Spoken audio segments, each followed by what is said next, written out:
The diner smelled like burnt coffee and desperation at 2 a.m. I could feel the grease from the kitchen clinging to my skin, settling into my pores like it was claiming ownership. My feet screamed inside my worn sneakers. The left one had a hole near the toe that I'd covered with duct tape 3 weeks ago. The fluorescent lights above buzzed with that persistent electric hum that had become the soundtrack to my life, flickering occasionally as if they too were exhausted from working the graveyard shift. "Table 7 needs a refill, sweetie." Marge's voice cracked through my fog, and I nodded, grabbing the coffee pot with hands that had stopped shaking from exhaustion hours ago. They just moved now, mechanical, automatic. Pour, smile. Collect tips that barely covered the bus fare home. The diner was nearly empty, just old Joe in his usual corner booth, nursing the same cup of coffee he'd been drinking since midnight, and a couple of truckers who'd stumbled in smelling like diesel and cigarettes.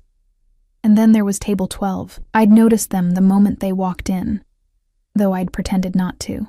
You learn to make yourself invisible in places like this. Don't stare at the expensive suits. Don't wonder why men in $1,000 shoes are eating meatloaf in a dive off Highway 9. Just pour the coffee, take the order, mind your business. But the little girl made it hard to look away. She couldn't have been more than 4, with dark curls that cascaded down her back like silk, the kind of hair that had never known a bargain shampoo bottle. Her dress was pristine white, completely out of place in the vinyl and chrome aesthetic of Sal's diner. She colored quietly in a book, while the 3 men at her table spoke in low voices, their words too soft for me to hear, but their body language screaming tension. One of the men kept glancing at the door. Another had his hand resting near his jacket, in a way that made my stomach clench with unease. I approached their table with the coffee pot, keeping my eyes down, my smile professional. "Refills?" The closest man, broad-shouldered, with a scar running through his left eyebrow, nodded curtly. As I poured, I caught a glimpse of something metallic beneath his jacket. My hand trembled slightly, and a drop of coffee splashed onto the saucer.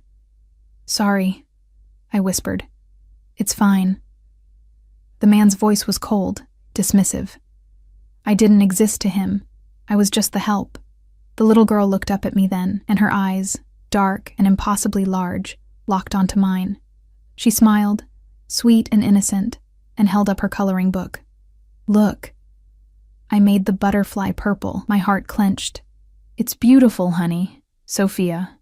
Don't bother the waitress." The man across from her spoke firmly, but there was affection in his tone.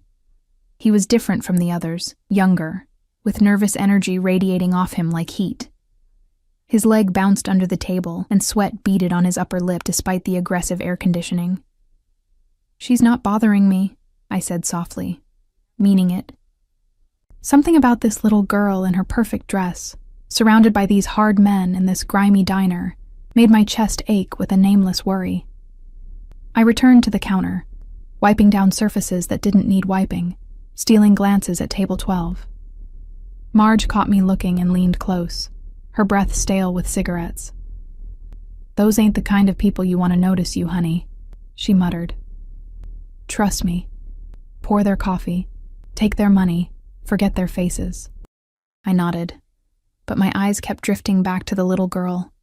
Sophia. Her name was Sophia. The bell above the door chimed, and 3 more men walked in. Everything changed. The temperature in the room seemed to drop. The men at table 12 tensed immediately, hands moving to their jackets. The nervous one, Sophia's father, I realized, stood up so fast his chair scraped loudly against the linoleum.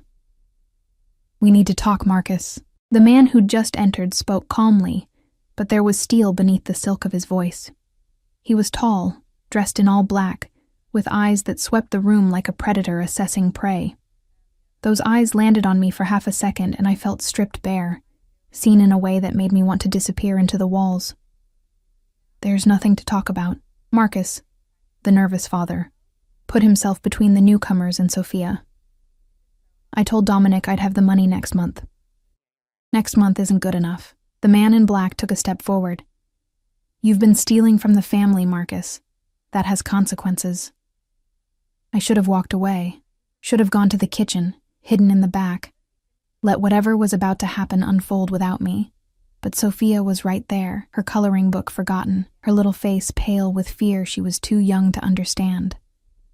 "There's a child here," I heard myself say. My voice sounded strange, distant, like it belonged to someone braver than me. Everyone turned to look at me. Marge hissed something under her breath. Old Joe suddenly found his coffee fascinating. The man in black's eyes found mine again, and this time they stayed. Really looked. His expression was unreadable, a mask of control that must have taken years to perfect. "Stay out of this." But Marcus was pulling something from his jacket, and the men with him were doing the same, and suddenly, I wasn't thinking about being invisible or keeping my head down or making it through another shift. I was thinking about a little girl in a white dress who'd shown me her purple butterfly. I moved without deciding to move. My feet carried me across the diner floor as the first shot exploded through the air, a sound so loud it seemed to crack the world open. Sophia screamed, and I was diving, my body covering hers as we hit the floor hard. The impact knocked the air from my lungs. More gunfire, glass shattering, Marge screaming. The world reduced to chaos and smoke, and the thunder of bullets tearing through everything. Sophia's small body trembled beneath mine, her hands clutching at my stained uniform. I pressed her face into my chest, trying to shield her ears, her eyes, trying to protect her from the nightmare erupting around us. Something hot and sharp tore through my shoulder. The pain was incredible, white-hot and all-consuming. I gasped, tasting blood. But I didn't let go. Couldn't let go. My arms locked around Sophia like steel bands. "I've got you," I whispered into her hair, though I wasn't sure she could hear me over the gunfire. "I've got you, baby. I've got you." Another impact, this one against my ribs, stealing my breath, filling my mouth with copper. My vision blurred at the edges, darkness creeping in like a tide. But I held on. Even as my strength drained away, even as the cold started seeping into my bones, I held on. The shooting stopped as suddenly as it had started. The silence that followed was somehow worse, broken only by ragged breathing and the drip of something liquid hitting the floor. Blood, probably. Mine. Footsteps approached, expensive shoes clicking against linoleum. Someone crouched beside us, and I tried to curl tighter around Sophia, tried to be a better shield even though I was falling apart. "Let me see her." The voice was deep, commanding, edged with something that might have been concern. Hands, large and surprisingly gentle, touched my shoulder and I cried out, "She's hit. Call Dimitri. Now. Is she—" A different voice, younger, panicked. "She's breathing. Barely." The hands moved to my face, tilting it up. Through my failing vision, I saw him, the man in black, his face closer now, sharp features and dark eyes that held something like surprise. "Why did you do that?" I tried to answer, but only blood came out. Sophia was crying beneath me, alive and terrified, but alive. "She's nobody," someone else said. "Just a waitress. She's a fucking hero." The correction was sharp, angry. "Get the car. We're taking both of them." I wanted to protest, wanted to say I didn't need help, that I just needed to clock out and catch the bus home, but my body wasn't listening anymore. The darkness was winning, pulling me down into depths I couldn't fight. The last thing I felt was those hands lifting me, cradling me against a chest that smelled like expensive cologne and gunpowder. The last thing I heard was that deep voice, speaking words that didn't make sense. "You're going to be okay. I promise you. You're going to be okay." Then the darkness swallowed me whole, and I drowned in it. Consciousness returned in fragments, disjointed pieces of sensation that didn't fit together. Softness beneath me. Too soft. Wrong. The smell of clean linen and something floral. Jasmine, maybe. Pain, dull and throbbing, but distant somehow, like it was happening to someone else's body. I tried to open my eyes, but my lids felt weighted down, heavy as stones. My mouth was dry, tongue thick and useless. I attempted to move, and immediately regretted it as fire shot through my shoulder and ribs. "Don't move." That voice again, the one from the diner, deep and commanding. "You'll tear the stitches." Stitches? I forced my eyes open. blinking against light that seemed too bright, even though it was soft and golden. The ceiling above me was ornate, decorated with intricate molding that probably cost more than I made in a year. Where the hell was I? I turned my head, slowly, carefully, and nearly stopped breathing. The room was enormous, a bedroom, but not like any bedroom I'd ever seen. The bed I was lying in could have fit 5 people comfortably, draped in silk sheets that felt like water against my skin. Heavy curtains framed massive windows that overlooked— was that a garden? An actual garden with fountains and marble statues. How are you feeling? I jerked at the voice, gasping at the pain the movement caused. He was sitting in a chair beside the bed, the man from the diner, still dressed in black, but without the jacket now. His sleeves were rolled up, revealing forearms corded with muscle and marked with what looked like tattoos disappearing beneath the fabric. Where? My voice cracked. Where am I? My home. He leaned forward, elbows on his knees, studying me with those dark, penetrating eyes. You've been unconscious for 2 days. 2 days? Sophia, I gasped, trying to sit up despite the screaming protest of my body. The little girl, is she? She's fine, unharmed, thanks to you. His hand moved to my shoulder, not pushing me down, just resting there, a gentle pressure. You took 3 bullets meant for her. The doctor said another inch to the right and you'd have bled out before we got you here. 3 bullets. The memories came flooding back, the diner, the gunfire, the little girl in my arms, Marcus. Her father. Is he dead? No emotion in the word, just fact. He made choices that had consequences. His daughter doesn't need to pay for his mistakes. I didn't know what to say to that. The room seemed to tilt slightly, and I realized whatever drugs were in my system were strong. Everything felt slightly unreal, like I was watching this happen to someone else. I swallowed hard. I need to call my work, explain why I didn't show up. They'll fire me if— You don't work there anymore. I blinked at him. What?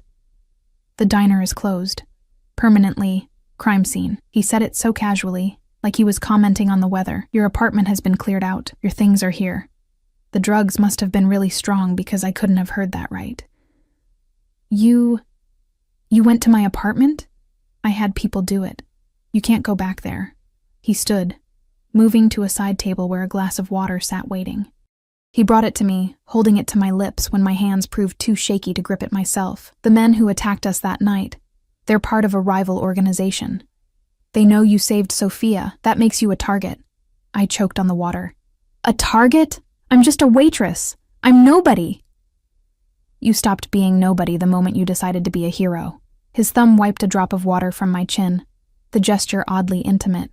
Sophia is important to a lot of people. What you did, protecting her, that means something in my world. Your world, I repeated numbly. The Mafia. You're Dominic Volkov. He said his name like it should mean something.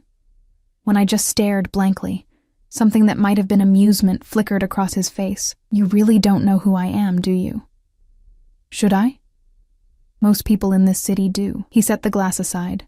I run things. The family, the territory, everything. A mafia boss. I'd saved the daughter of someone who'd stolen from the mafia, and now I was in a mafia boss's house, and I need to leave, I said, panic rising in my chest. This is insane. I can't be here. You need to heal. His voice was firm, leaving no room for argument, and then we'll discuss what happens next. What happens next? I go home. I find another job. You can't. He cut me off, and there was something in his eyes now, something hard and unmovable. The men who came for Marcus will come for you. They'll torture you for information about me, about my organization. Then they'll kill you, slowly, unless I protect you. The room spun. This can't be happening. It is. He reached out, his hand cupping my cheek with surprising gentleness. You saved something precious to me. That creates a debt. I always pay my debts. I don't want anything from you, I whispered. I just want my life back. That life is gone. No cruelty in his words, just truth. But I can give you a better one. Before I could process that, before I could argue or scream or demand answers that made sense, the door opened. A woman entered. Small, elegant, with silver hair swept into a perfect bun. She carried herself with the kind of authority that made me shrink back into the pillows. "Dominic, the family is waiting," she said in accented English. Russian, maybe. "We can't delay any longer." "I know, Mama." He stood, straightening his cuffs with practiced ease. Then he looked at me, and something in his expression made my blood run cold. "Rest. We'll talk more soon. There's something important I need to tell you." "What?" My voice came out small, frightened. He paused in the doorway, his mother already disappearing down the hall. When he turned back, his face was unreadable again, that perfect mask of control. "Welcome to the family, Mrs. Volkov." The door closed behind him, and I was alone with those words echoing in my head like a death sentence. Mrs. Volkov. Mrs. Volkov. What the hell had I woken up into? I stared at the closed door for what felt like hours, my mind refusing to process what he'd just said. Mrs. Volkov. The words didn't make sense. They couldn't make sense. I was Emma Clark, 23-year-old waitress with $17 in her checking account and a studio apartment that smelled like mildew. I wasn't anyone's wife. I'd never even had a serious boyfriend. My hands trembled as I pulled back the silk sheets, ignoring the sharp protest from my shoulder. I needed to see for myself, needed to confirm this was all some drug-induced hallucination. But when I looked down at my left hand, my breath caught in my throat. A ring. Not just any ring. A massive diamond surrounded by smaller stones that caught the light and threw rainbows across the pristine white bandages wrapped around my torso. The band was platinum, heavy and cold against my skin. Engraved on the inside, in delicate script, were 2 words: "Forever bound." "No," I whispered to the empty room. "No, no, no." I tried to pull it off, but it wouldn't budge past my knuckle. My fingers had swollen slightly. Or maybe the ring had been sized deliberately small. Panic clawed at my chest, making it hard to breathe. I yanked harder, twisting the metal, not caring that it hurt. "I wouldn't do that if I were you," I yelped, my head snapping up. A young woman stood in the doorway. I hadn't heard it open. She was probably close to my age, with dark hair pulled back in a sleek ponytail and striking features that spoke of mixed heritage. She wore designer jeans and a cashmere sweater that probably cost more than my entire wardrobe had. "Who are you?" I demanded, still clutching at the ring. "Katya, I work for Dominic." She moved into the room with the easy confidence of someone who belonged here. "I've been assigned to help you adjust." "Adjust to what? Being kidnapped?" The words burst out of me, sharp with hysteria. "He called me Mrs. Volkov. Did he, while I was unconscious, did he marry you?" "Yes," Katya said it so calmly, like she was confirming the weather forecast. She pulled a chair closer to the bed and sat down, crossing her legs. 3 days ago.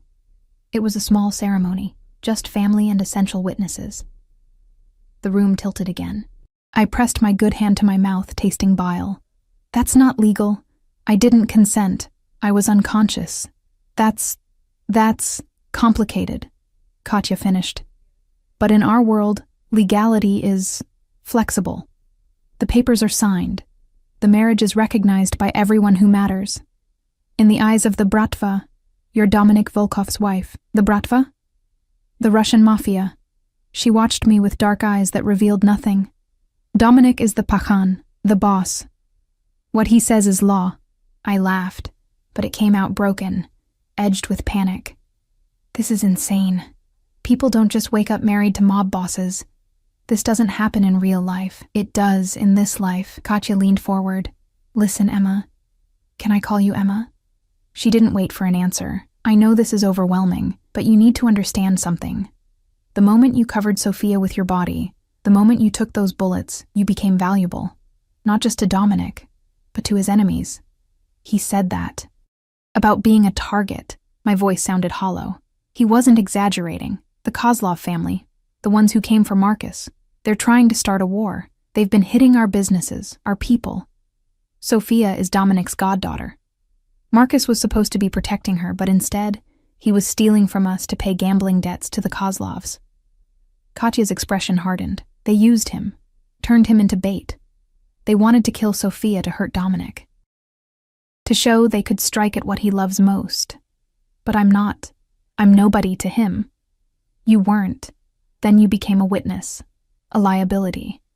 They'd have come for you, Emma, tortured you for information, and when you couldn't give them anything useful, because you don't know anything, they'd have killed you anyway, slowly, to send a message.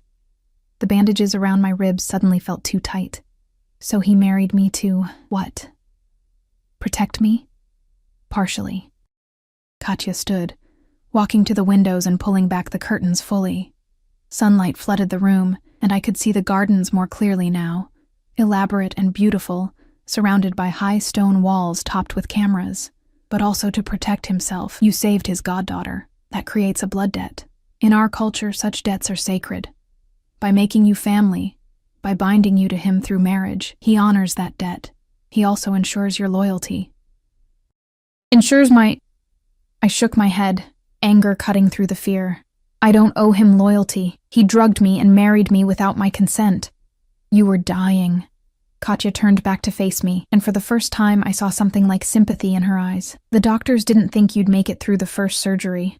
Dominic sat beside your bed for 36 hours straight. He brought in specialists from Moscow, from Switzerland. He spent over $2 million saving your life. $2 million. The number was so absurd I couldn't even process it. When you stabilized, Katya continued, the Kozlovs sent a message. They said they were coming for the hero waitress. They described you, Emma. Your name, your address, your routine. They knew what bus you took to work. They knew you were alone in the world, no family, no one to miss you if you disappeared. My throat tightened. I'd always thought being alone was just lonely. I'd never considered it might be dangerous. Dominic had a choice, Katya said softly. He could hide you, keep you as a protected witness, but that would be temporary. Eventually, you'd want to leave, to go back to your life, and the moment you stepped outside his protection, you'd be dead, or... She gestured to my hand, to the ring that felt like a shackle. He could make you untouchable, make you his wife. In our world, harming a Pakan's wife is suicide. It would start a war that even the Kozlovs aren't ready for. So I'm what? A human shield? Your family now. Katya moved back to the bed, her expression serious. That means something here. It means protection, yes, but also respect, resources, power. No one will ever look through you again, Emma. No one will ever treat you like you're invisible. I wanted to scream that I didn't want power or resources. I wanted my crappy apartment and my graveyard shifts and my simple, uncomplicated life. But even as I thought it, I knew the truth. That life was gone. Dominic had been right about that much. What about Sophia? I asked quietly. The little girl? Is she really okay? Katya's expression softened. She's been asking about you. She calls you the butterfly lady. She wants to show you her coloring book. Something in my chest loosened slightly. At least the child was safe. At least that horror had meant something. Can I see her? Soon. First, you need to heal more, and... Katya hesitated. You need to understand what being Dominic's wife means. There are rules, expectations, dangers you need to be aware of. Of course there are. I laughed bitterly. Does he have other wives I should know about? Is this some polygamous mob thing? No. Katya's voice was sharp. Dominic has never been married before. He's had relationships, but nothing serious, nothing permanent. This... She gestured around the room. This is unprecedented. The family is shocked. Some are angry. Angry? You're an outsider. American. No connection to the Bratva bloodlines. Some see you as a weakness, a poor choice. Katya met my eyes steadily. Others see you as proof of Dominic's humanity. He's ruled with an iron fist for 10 years. Some were starting to wonder if he had a heart left at all. The door opened again, and this time an older woman entered. The one from before. The elegant one who'd called Dominic her son. She carried a tray with soup and bread, moving with practiced grace despite her age. Katya, leave us. Her accent was thicker than her son's, her voice carrying the weight of authority. Katya stood immediately. Yes, Svetlana. She glanced at me once before leaving, her expression unreadable. The woman, Svetlana, Dominic's mother, set the tray on the bedside table and studied me with eyes that were disturbingly similar to her son's. Sharp, assessing, missing nothing. You will eat, she said. Not a question, a command. I'm not hungry. You will eat anyway. She picked up the spoon and held it out. You are too thin. My son's wife cannot look like she is starving. I'm not really his wife, I said, but my voice wavered. Not in any way that matters. The papers say you are. The family accepts you are. God witnessed your vows, even if you did not speak them yourself. She pushed the spoon closer. In our world, that is all that matters. And what I want doesn't matter at all. Something flickered across her face. Surprise, maybe, or respect. What you want is to be alive. My son has given you that. Now you must decide what to do with this gift. Gift? I laughed harshly. He took away my choice. Choice? Svetlana's expression hardened. You think you had choices before. You worked yourself to exhaustion for wages that barely kept you fed. You lived in a place where the locks did not work, and the heat failed every winter. You had no family, no future, no hope for anything better. She leaned closer. My son has given you a palace, safety, a name that carries weight in this city. And you call this a cage?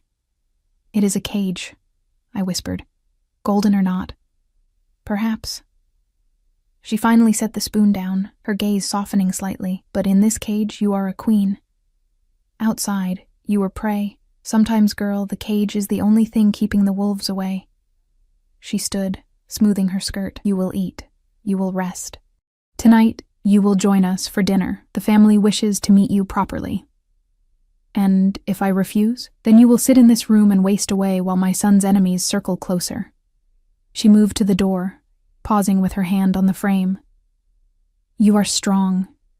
You proved that when you protected Sophia. Do not mistake survival for weakness, Emma. Sometimes living requires more courage than dying.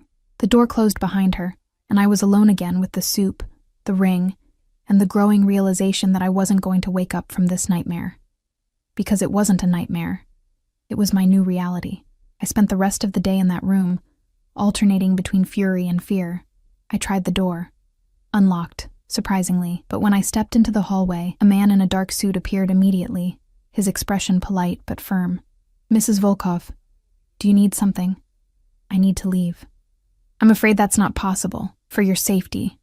So the door was unlocked, but I was still a prisoner, just a prisoner with more expensive walls. I retreated back to the room, my shoulder throbbing despite the pain medication someone had left on the nightstand. I took 2 pills dry, hating myself for accepting anything from these people, but hating the pain more. As the sun began to set, Katya returned with an armful of clothes. The dinner is in 2 hours, she said, laying out a dress on the bed. It was deep emerald green, elegant and expensive. Svetlana thought this would suit you. I'm not going. Yes, you are. Katya's voice was gentle but unyielding. If you don't come down, Dominic will come up here and carry you. He's trying to give you space, Emma, trying to let you adjust, but there are appearances to maintain. The family needs to see you. They need to see him with you. Why? I demanded. Why does any of this matter? Because doubt is weakness, and in this world, weakness gets you killed. She moved closer, her expression serious.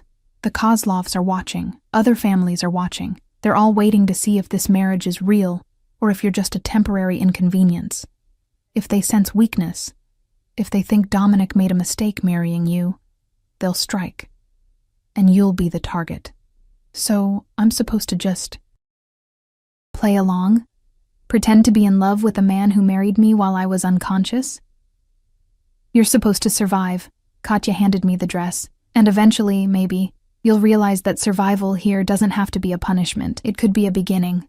2 hours later, I stood in front of a full-length mirror, barely recognizing myself. The dress fit perfectly. Katya had taken my measurements while I was unconscious, apparently. It hugged my curves in ways my uniform never had.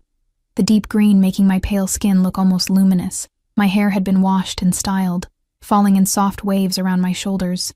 Makeup covered the worst of the bruising on my face. I looked like someone else, someone who belonged in this world of marble and silk. The thought made me want to scrub it all off. "You're ready," Katya said from behind me. "Dominic is waiting." My heart hammered as I followed her through hallways that seemed designed to intimidate. High ceilings, oil paintings of stern-faced men, sculptures that probably cost more than most houses. Everything screamed old money, power, violence barely contained beneath a veneer of culture. We descended a grand staircase, and I heard voices below. Russian, mostly, with occasional English phrases mixed in. The conversation stopped as we appeared. Dominic stood at the base of the stairs, and for a moment, I forgot to breathe. He was dressed in a black suit that looked like it had been sewn onto his body, every line perfect, every detail exact. His dark hair was pushed back from his face, revealing sharp cheekbones and a jaw that could have been carved from stone. But it was his eyes that held me, dark and intense, tracking my every movement as I descended. He offered his hand when I reached the bottom step. I hesitated, and something flickered across his face. Disappointment? Frustration? "They're watchin'," he murmured, so low only I could hear. "Please." I placed my hand in his, hating the way my skin tingled at the contact. His fingers closed around mine, warm, strong, possessive. "You look beautiful," he said, and damn him, he sounded like he meant it. "I look like a doll you dressed up." His jaw tightened, but he said nothing. Just led me into a dining room where at least 20 people waited, their eyes boring into me with varying degrees of curiosity, suspicion, and hostility. This was my new family. These were the people who would decide if I lived or died, and at the head of the table, Dominic pulled out a chair beside his own, waiting for me to sit in a position of honor I hadn't earned and didn't want. "Welcome home, Mrs. Volkov," someone said, raising a glass, and as I sat down, feeling the weight of all those eyes, I realized with horrible clarity that there was no waking up from this. This was my life now. The dinner was a test, and I was failing spectacularly. Conversations flowed around me in rapid Russian, occasionally switching to English for my benefit, but never quite including me. I sat rigidly in my chair, hyper-aware of Dominic beside me, the heat radiating from his body, the way his hand occasionally brushed my arm when he reached for his wine glass, the subtle tension in his shoulders that told me he was as aware of me as I was of him. Across the table, a man with silver streaking his dark hair watched me with unconcealed disdain. He'd been introduced as Mikhail, Dominic's uncle, second in command. He hadn't smiled when he shook my hand. "So, Emma," he said now, his English heavily accented but clear, "tell us about yourself, your family." The table quieted. Everyone turned to look at me. "I don't have family," I said, keeping my voice steady. "My mother died when I was 12. I grew up in foster care." "Ah, orphan." Mikhail said it like a diagnosis. "And you worked as waitress?" "Yes." "What else can you do?" Another man asked, younger with a scar across his neck. "Besides serve coffee?" The insult was clear. Heat crept up my neck. But before I could respond, Dominic's hand landed on my thigh under the table. The touch was possessive, a warning to everyone watching.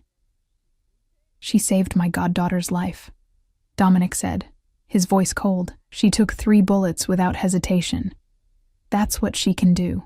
How many of you can claim the same level of courage?" Silence. "She is brave, yes," Mikhail conceded, but his eyes remained skeptical. "But bravery alone does not make suitable Pakan's wife. She knows nothing of our world, our ways. How can she stand beside you when she does not even speak our language?" "She'll learn." Dominic's fingers tightened on my leg. "Just as she'll learn everything else she needs to know.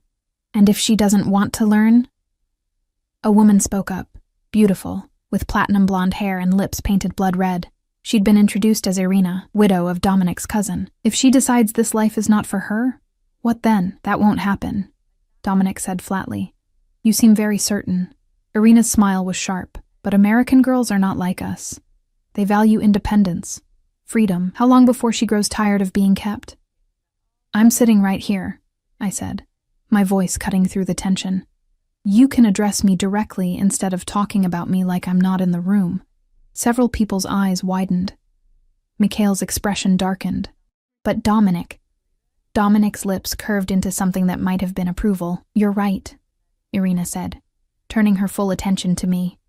"Forgive me. Tell me then, Emma, how does it feel to wake up married to a man you don't know? To a life you didn't choose?"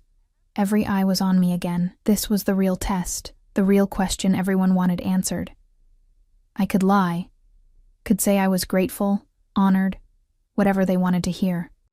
But something in me, the same stubborn part that had survived foster care and poverty and years of being invisible, refused to bend. "It feels like I traded one kind of cage for another," I said quietly.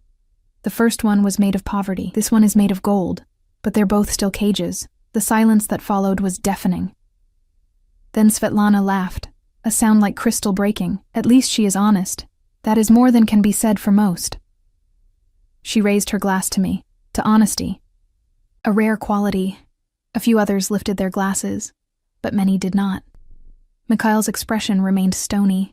Irina looked intrigued, like I was a puzzle she wanted to solve. Dominic's hand left my thigh, and I felt the absence like cold water. When I glanced at him, his face was that perfect mask again, revealing nothing. The rest of the dinner passed in a blur of courses I barely tasted, and conversations I couldn't follow. By the time dessert arrived, my shoulder was screaming, and exhaustion dragged at my bones. The pain medication was wearing off, and I felt every stitch, every bruise. "You're in pain," Dominic spoke quietly, leaning close enough that his breath stirred my hair. "You should have said something. Would it have mattered?" His jaw tightened. "Yes." He stood abruptly, commanding everyone's attention without saying a word. "Emma needs to rest. We'll continue this tomorrow." He offered me his hand again. This time I was too tired to refuse. He helped me stand, his arm sliding around my waist to support me when I swayed. The gesture looked tender, protective. No one could see how carefully he was avoiding putting pressure on my injured ribs. "Good night," Svetlana called. "Sleep well, children." The endearment made something twist in my stomach. Dominic didn't speak as he guided me up the stairs, down the hallway. When we reached the bedroom, my bedroom, I expected him to leave. Instead, he came inside, closing the door behind us. "Sit," he said, gesturing to the bed. "I can manage on my own. Sit, please." The please sounded like it cost him. I sat, too exhausted to argue. He moved to a cabinet, pulling out a first aid kit and prescription bottles. When he returned, he crouched before me, his large frame somehow making me feel smaller, more vulnerable. "I need to check your bandages," he said. "May I?" The fact that he actually asked permission, threw me off balance. I nodded slowly. His hands were gentle as they found the zipper at the back of my dress. The sound of it lowering seemed obscenely loud in the quiet room. I held my breath as he peeled the fabric away from my shoulders, exposing the bandages wrapped around my torso. "These need changing," he murmured, reaching for gauze and antiseptic. "This might hurt." "Everything hurts." The words came out more bitter than I'd intended. His eyes met mine, and for a moment, the mask slipped. I saw something raw there. Guilt, maybe, or regret. "I know you're angry. You have every right to be." "Do I?" I laughed without humor. "Because it seems like my rights don't matter much anymore. Your safety matters." He began unwrapping the old bandages, his touch careful. "Your life matters. My choice should matter too. It should." He pulled away the last layer of gauze, revealing the angry red wounds beneath, 2 entrance wounds in my shoulder and upper chest, stitched and swollen. "But I wasn't willing to gamble with your life so you could have an illusion of choice." "It's not an illusion if it's real. Isn't it?" He cleaned the wounds with antiseptic, his jaw tight when I hissed at the sting. "You think you were free before this? You were one missed paycheck away from homelessness, one bad shift away from not eating. That's not freedom, Emma. That's survival by the slimmest margin." "It was my life," I shot back. "My struggle. Mine to fail at if I wanted, and now it's mine to protect." He began wrapping fresh bandages, his movements practiced. "I know you don't understand. How could you? You don't know what it's like to lose someone because you weren't strong enough to keep them safe." Something in his voice made me pause. "Who did you lose?" His hand stilled for just a moment. My sister, Katarina. She was 19. They took her to get to me, rivals who thought they could force me to surrender territory. His voice went flat, emotionless. They sent her back piece by piece. It took them 3 days to kill her. Horror closed my throat. Dominic. Sophia looks like her. He finished securing the bandages and sat back. Same dark hair, same eyes. When I saw her in that diner, surrounded by bullets, all I could see was Katarina. All I could remember was failing to save her. His eyes found mine again, and they were haunted. You didn't fail. You didn't hesitate. You just acted like it was the most natural thing in the world to die for a stranger's child. I didn't think, I whispered. She was so small, so scared. I know. His hand came up, cupping my cheek with a gentleness that contradicted everything I knew about him. That's why I can't let them hurt you. Why I won't. You're not just a debt to repay, Emma. He stopped, jaw clenching. You're important. The air between us felt charged, dangerous. I should have pulled away, should have reminded him that I didn't want this. Didn't want him. But my body betrayed me, leaning into his touch like it was starved for gentleness. This doesn't change anything, I said weakly. I'm still a prisoner here. You're protected here. His thumb stroked across my cheekbone. There's a difference. Not to me. Something flickered in his eyes. Frustration, yes, but also something that looked like hurt. He pulled away, standing abruptly. You should rest. I'll have Katya bring your pain medication. Where will you sleep? The question came out before I could stop it. He paused at the door, his back to me. I have my own room, down the hall. Oh, I shouldn't have felt relieved, or disappointed, but somehow, I felt both. Emma. He turned back, his expression serious. But I meant what I said at the hospital. You're going to be okay. I'll make sure of it.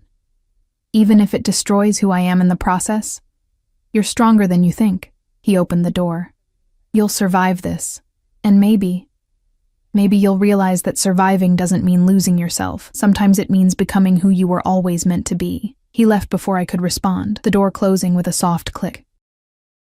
I sat there in the dim light, wearing a designer dress with my wounds freshly bandaged, a diamond ring weighing down my finger, and tried to remember who I'd been 4 days ago. Emma Clark, waitress. Nobody. But that girl felt like a ghost now, fading with every passing hour. The days that followed developed a strange rhythm. I spent mornings in physical therapy. A stern woman named Olga, who pushed me through exercises that left me gasping and sweating, rebuilding strength I'd lost.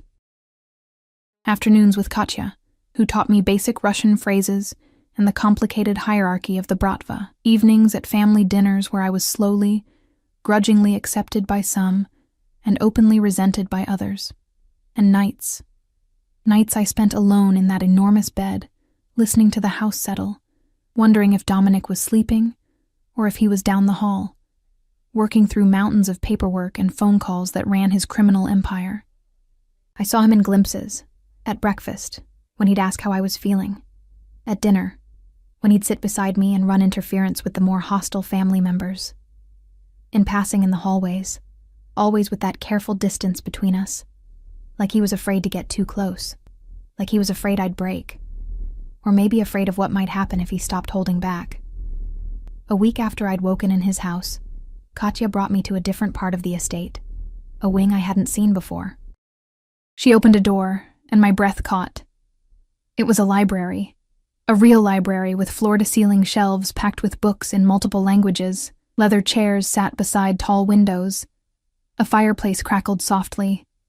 It smelled like paper and wood smoke and possibility. Dominic thought you might like this, Katya said softly. He said he noticed you didn't have any books in your apartment, just a Kindle with a cracked screen. My throat tightened. He'd noticed that? In the middle of everything else, the violence, the chaos, the life or death decisions, he'd noticed what I read. He reads too, Katya continued, usually late at night when he can't sleep. You might run into him here sometimes. She left me alone in that beautiful room, surrounded by stories, and for the first time since waking in this gilded cage, I felt something other than fear or anger. I felt possibility. That night, I found myself unable to sleep. The pain medication made me drowsy, but my mind raced, replaying the dinner conversation, Mikhail's thinly veiled hostility, Irina's calculating looks. I needed air, space, something other than these four walls. I slipped from bed, pulling on a robe Katya had left, and ventured into the hallway. The guard who usually stood watch was gone. Shift change, maybe. I made it to the stairs unchallenged. The house was different at night.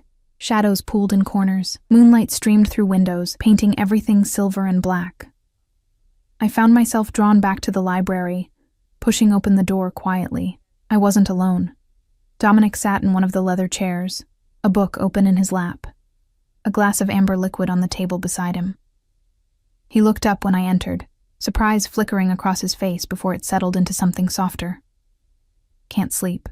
he asked. "No," I hovered in the doorway, uncertain. "I can leave if you want privacy." "Stay." He gestured to the chair across from him. "Please." I moved into the room, settling into the offered chair. For a long moment, we just looked at each other. This man who'd stolen my life, and this woman who'd saved his goddaughter, two strangers bound by violence and vows spoken by only one of them. "What are you reading?" I asked finally. He held up the book. "Dostoevsky, Crime and Punishment. I've read it a dozen times. Do you relate to Raskolnikov, the murderer who thinks he's above morality?" His lips curved slightly. "I relate to his guilt, the way it eats at him, the way he can't escape what he's done no matter how he tries to justify it." The honesty in his voice caught me off guard. "Do you feel guilty about marrying me?" "Yes." No hesitation. "Every time I see you look at that ring like it's a shackle, every time you flinch when I come near, every time you call this place a cage." He set the book aside. "But I'd do it again, without hesitation, because you're alive, and that matters more than your temporary hatred of me." "Temporary?" I raised an eyebrow. "I'm an optimist." The self-deprecating humor was unexpected. Or maybe just delusional.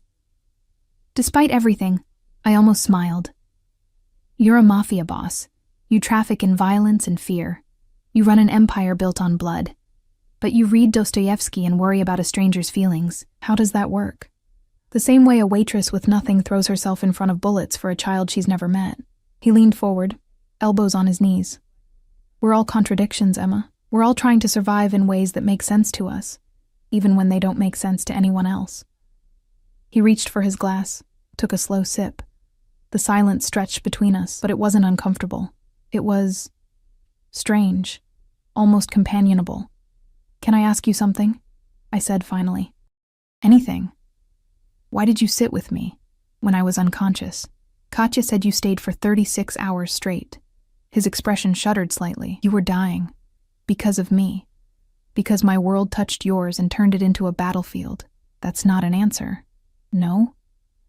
He studied me over the rim of his glass. "Then maybe the answer is that I couldn't walk away. You'd given everything to save someone I love, and I couldn't." He stopped, jaw tight. "I couldn't let you disappear into the dark alone." Something in my chest cracked open. Just a little, just enough to let in the tiniest sliver of understanding. He was a monster. He'd taken my choice, stolen my life, imprisoned me in silk and diamonds, but he was also a man who'd sat vigil beside a dying stranger, who felt guilty, who read Russian literature and worried about whether I hated him. "I don't know how to do this," I whispered. "Be your wife. Live this life. I don't know who I'm supposed to be here. Be yourself."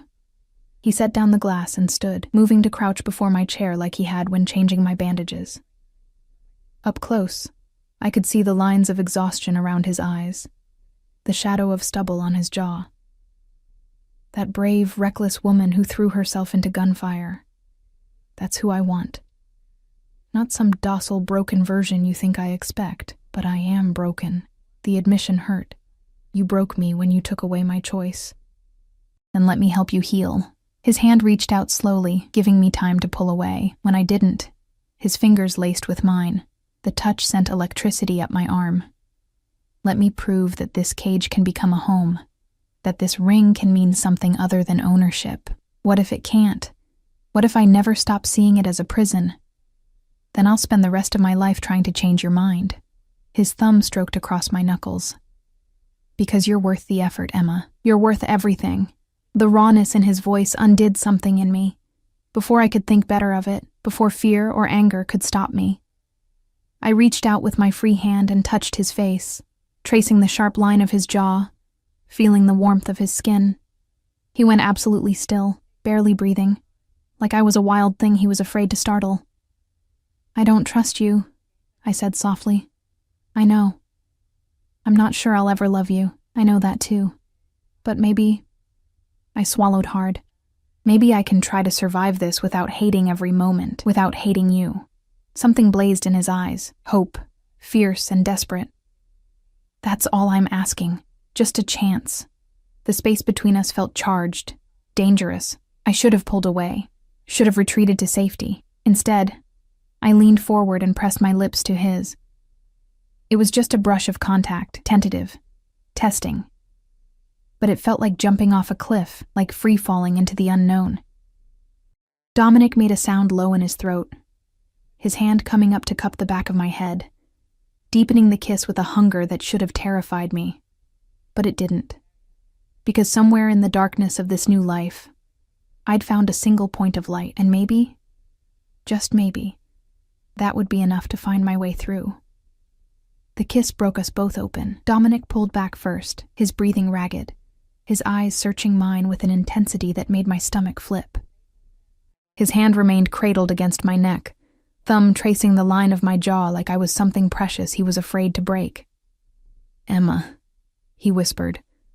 My name a prayer and a question. I didn't have an answer, didn't know what this meant or where it could possibly lead. So instead of speaking, I kissed him again, harder this time, with more certainty. His arms came around me carefully, mindful of my healing wounds, pulling me closer until I was practically in his lap. This was insane. This was wrong. This was the first time in a week I'd felt anything other than lost. When we finally broke apart, both breathing hard, he rested his forehead against mine. I should let you rest. Probably. Neither of us moved. Emma. His voice was rough. I need you to understand something. That kiss, it doesn't obligate you to anything. You don't owe me affection or anything else. I would never, I know. And somehow I did. For all his violence, all his control over my life, I believed he wouldn't force this. I kissed you because I wanted to, not because I had to. His exhale was shaky. Why? I don't know. I pulled back enough to see his face. Maybe because you're the only real thing in this surreal nightmare. Maybe because I'm tired of feeling nothing but anger and fear. Or maybe... I hesitated. Maybe because when you look at me, I don't feel invisible anymore. His hand cupped my cheek. You were never invisible. The world was just too blind to see you. The next morning, I woke to find a note on my nightstand in bold, masculine handwriting. Meeting in the city. Back by dinner. D. Something about that simple note, the casual intimacy of it, the assumption that I'd want to know his whereabouts, made my chest feel strange. Katya arrived with breakfast and a knowing smile. You look different today. Different how? Less like a prisoner, more like someone who's decided to live. She set the tray down. Whatever happened, I'm glad. I didn't tell her about the kiss, didn't know how to explain what I barely understood myself. Instead, I asked, Can I see Sophia today? Katya's expression brightened. She's been asking for you constantly. Dominic's been putting her off until you were stronger.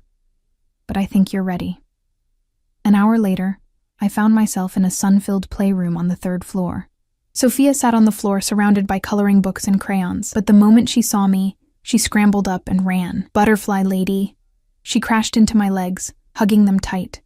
I knelt carefully, wincing at the pull in my shoulder, and gathered her into my arms. She smelled like baby shampoo and strawberries. Hi, sweetheart. I've missed you. Uncle Domi said you were sleeping for a really long time. Her small hands touched my face. Did it hurt? When the bad men tried to hurt me and you stopped them?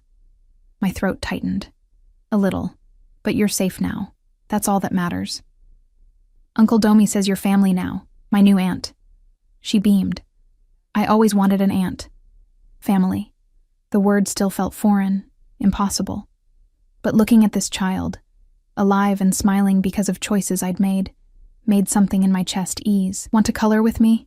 Sophia tugged my hand. I'm making a picture for you. We spent the next hour on the floor, Sophia chattering away about her favorite colors and the new dolls Uncle Domi had bought her. She told me about her mama, Dominic's cousin who died in childbirth, and how she lived with her babushka now, but visited Uncle Domi all the time. He's scary sometimes, she confided, her voice dropping to a whisper, but not to me. Never to me. He loves you very much, I said softly. He loves you too. She said it with such certainty. I heard him tell babushka. He said you were brave and special, and he was going to take care of you forever. My hand stilled on the crayon. When did he say that? When you were sleeping. I came to visit you and he was sitting by your bed. He looked really sad, her little face scrunched up, but he's not sad anymore, so I think you made him happy again. Dominic returned as promised, just as the sun was setting. I was in the library, my refuge now, when he found me. Sophia tells me you spent the afternoon together. He leaned against the doorframe, still in his suit, looking exhausted but somehow more relaxed than I'd seen him. She's wonderful, sweet and funny and so full of life. I closed my book. Thank you for letting me see her. You don't need to thank me. She's been desperate to see you. He moved into the room, loosening his tie. She's also been telling everyone that her new aunt is the bravest person in the world. She's biased. She's right. He sat in the chair across from me, the same positions we'd occupied last night.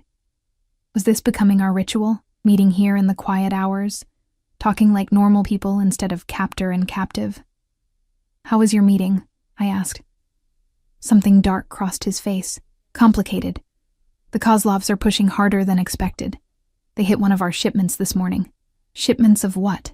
He studied me for a moment, as if deciding how much to tell me. Import-export. Legitimate businesses mostly. But some less legitimate. Weapons, information, protection services. You mean extortion? I mean keeping people safe from worse alternatives. His jaw tightened. I'm not asking you to approve of what I do, Emma, but I won't apologize for it either. This is who I am. I know. And I was starting to understand that. He wasn't a villain in a story. He was a man who'd grown up in a world of violence and carved out power through brutality. It didn't make it right, but it made it real. Did anyone get hurt? In the attack? 2 of my men. They'll recover. He ran a hand through his hair, the gesture betraying his stress. But it's escalating. I may need to leave the city for a few days. Handle things personally. Fear spiked through me. Is it dangerous? Everything I do is dangerous. He met my eyes. But I'll come back.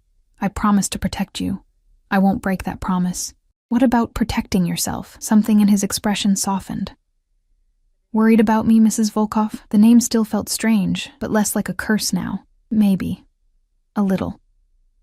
He stood, crossing to my chair, and pulled me to my feet. His hands framed my face, gentle despite their capacity for violence. I have something for you. Close your eyes. Dominic. Please. Trust me. I did somehow. Felt him move away, heard a drawer open.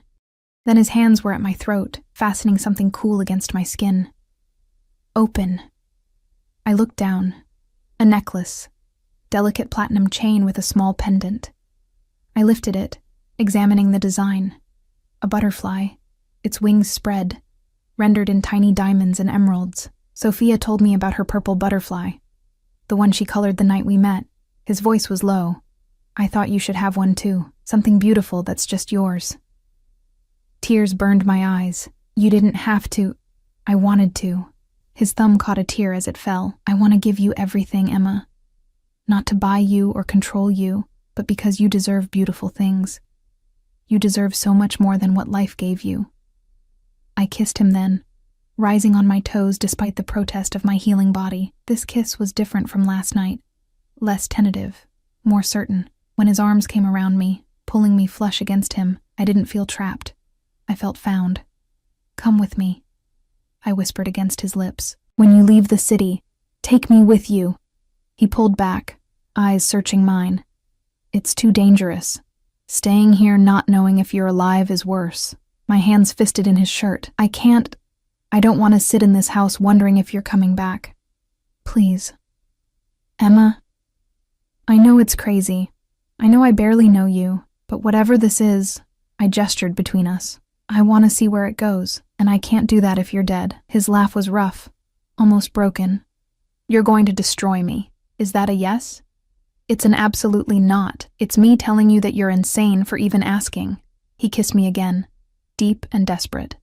"And it's also me saying yes, because apparently I can't deny you anything." We left for Moscow 3 days later.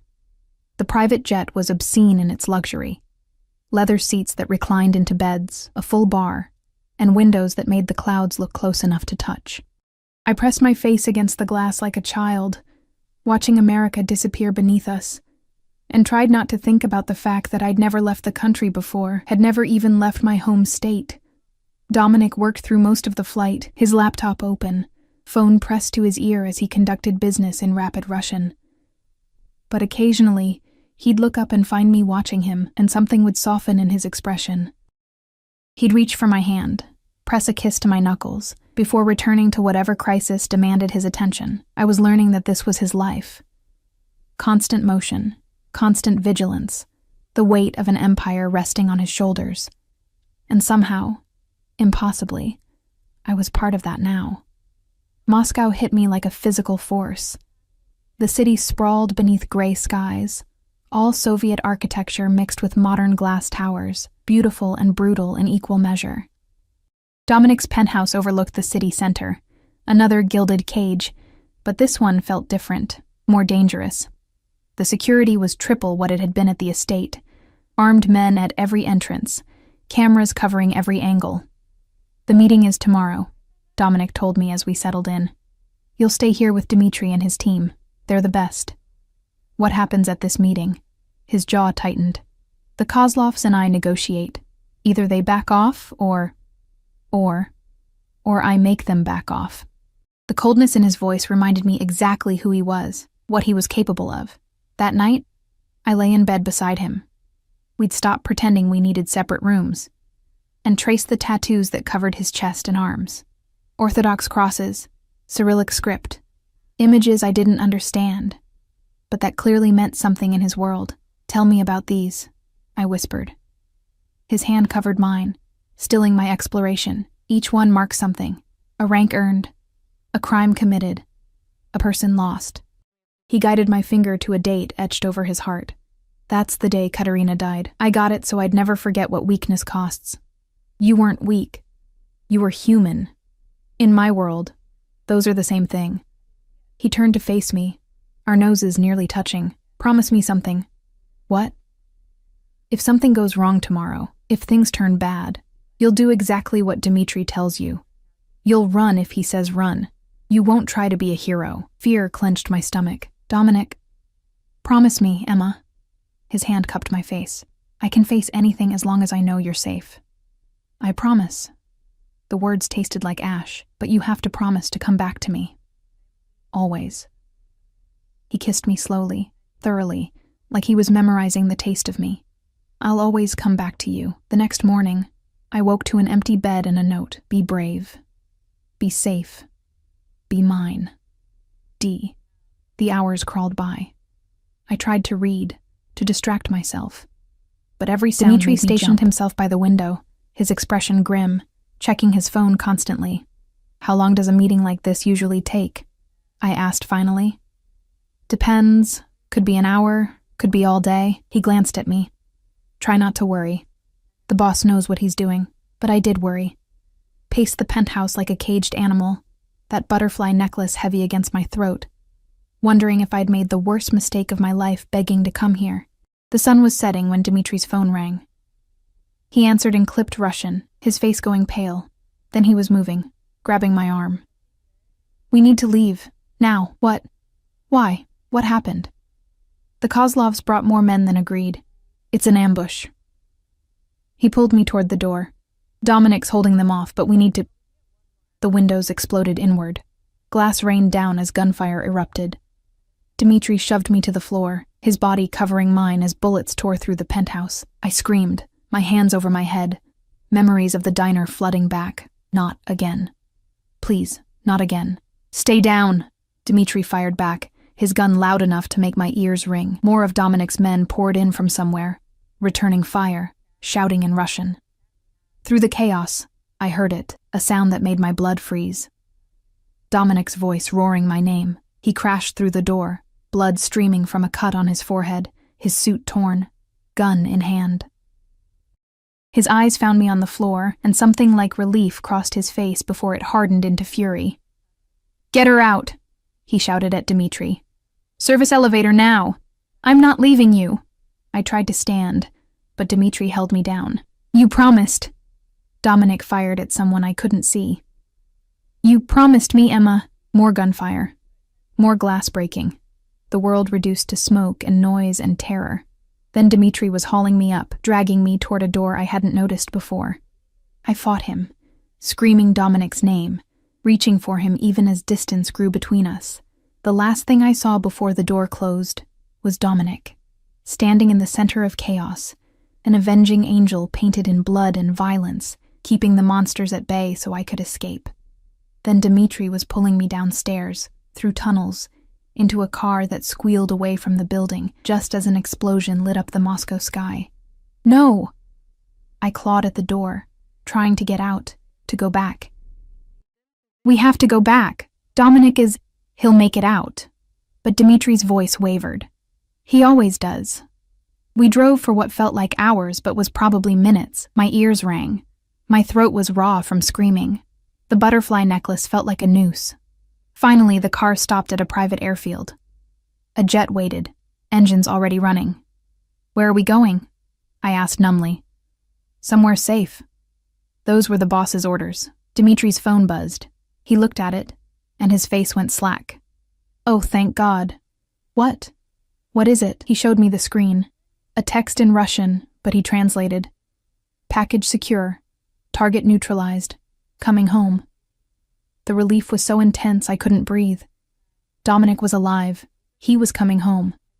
We flew back to America, to the estate that felt less like a prison now, and more like a sanctuary. I spent 2 days in a fog of fear and waiting, barely eating, hardly sleeping, that necklace clutched in my fist like a lifeline.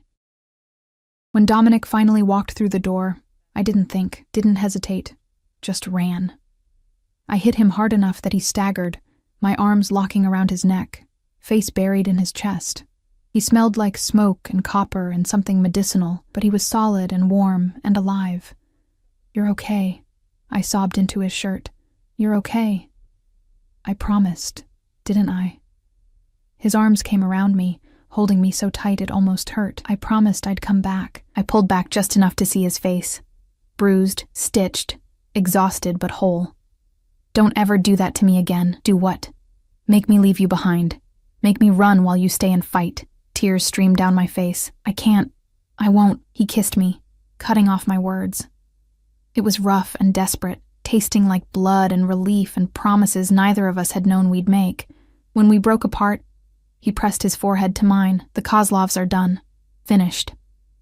We've brokered peace with the other families. You're safe now. Really safe." "I don't care about safe." My hands fisted in his shirt. "I care about you. About this. About us." "Us," he repeated, like the word was foreign, precious. "Is there an us?" "I think there has been since the moment you sat beside my hospital bed for 36 hours. I touched his battered face gently. "Since you gave me a library and a butterfly necklace. Since you looked at me like I was worth saving. You are worth saving. Worth everything." His voice cracked. "I know this started wrong. I know I took your choice. But Emma, if you'll give me a chance, I'll spend the rest of my life proving that this can be real, that we can be real. I'm terrified," I admitted. "Of this world. Of what it means to be your wife. Of losing myself in all of this." "Then we'll be terrified together." He kissed me again, softer this time. But you won't lose yourself. I won't let you. The woman who threw herself in front of bullets. That's who you are. That's who you'll always be. My brave, impossible, beautiful Emma. I kissed him back, pouring everything into it, all my fear and hope and the strange, fragile love that was growing despite everything that should have prevented it. Take me to bed, I whispered against his lips. Your bed. Our bed. And tomorrow we'll figure out what our life looks like. But tonight, I just need you to hold me and prove that we both survived this. He lifted me carefully, mindful of my still healing wounds, and carried me up those grand stairs. And for the first time since waking in this world of violence and silk, I wasn't being carried as a prisoner or a possession. I was being carried home. 6 months later, I stood in that same library where everything had shifted, Sophia coloring at my feet while I read. Dominic walked in, loosening his tie, and the smile that crossed his face when he saw us made my chest warm. My girls, he said, crouching to kiss Sophia's head before pulling me into his arms. Hard day? I murmured. Nothing I can't handle. His lips found mine, the kiss familiar now, easy. Especially when I know I'm coming home to this. Sophia looked up, giggling. Are you going to be all kissy again? That's gross. One day you'll understand, Dominic told her seriously. When you're 35 and your uncle finally lets you date. That's not fair. Life rarely is, Princessa. But his eyes were on me, soft with something that looked like contentment, like peace. I'd learned so much in 6 months. Learned Russian. Learned the politics of his world. Learned how to stand beside him at meetings and dinners. How to be the Pakan's wife without losing Emma in the process. But more than that, I'd learned that sometimes the worst thing that happens to you can become the door to everything you didn't know you needed. That cages can become homes. That choices taken away can lead to choices freely made. I love you, I told him, the words still new enough to feel precious, in case I forget to mention it today. You could never forget. He pulled me closer, his hand resting on my stomach, where the smallest swell was just beginning to show. Our secret still, for a few more weeks. You tell me every time you look at me like that. Like what? Like I'm your home too. And he was. This violent, complicated, impossible man had become my home. This world of danger and diamonds had become my life. I wasn't the invisible waitress anymore. Wasn't the girl who survived on the margins. I was Emma Volkov, wife, aunt, soon-to-be mother, and finally, I was exactly who I was meant to be. The butterfly had spread her wings and learned to fly in the most unexpected place. In a cage that became a kingdom, with a monster who became a man, and a love story that started with gunfire and ended with grace.